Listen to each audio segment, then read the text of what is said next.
Hulikam sa Maynila ang rambol ng ilang kabataan sa Lacson Avenue.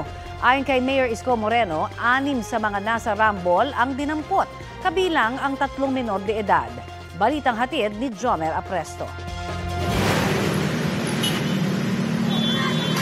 Sa viral video na ito, kita ang batuhan at rambol ng mga kabataang yan sa bahagi ng Lacson Avenue sa Sampaloc, Maynila nitong Martes. Ang ilan sa kanila nakasuot ng school uniform at may hawak na pamalo.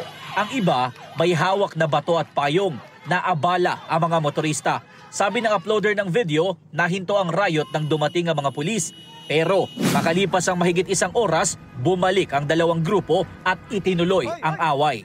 Maririnig ang pagkabasag ng mga bote na inihahagis na magkabilang panig.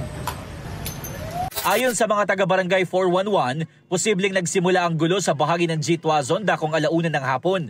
Hindi na raw bago sa kanila ang ganitong insidente dahil madalas nagagamit ang kanilang lugar bilang battleground ng magkakaaway na kabataan. Agarang binugaw naman po namin. Mga ilang minuto ay na nga po na nangyari na po yung sa Lacson. Doon na po natuloy yung away nila, mga riot.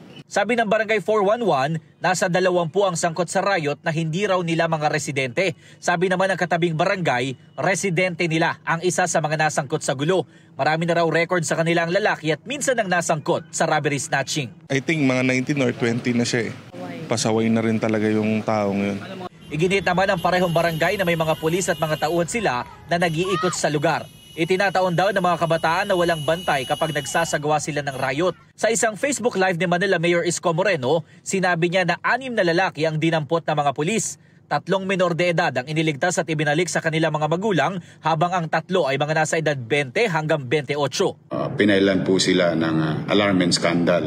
Yan, yung mga lahat ng kaso, siyempre babaton natin, papapanagutin natin sila lalo't sila ay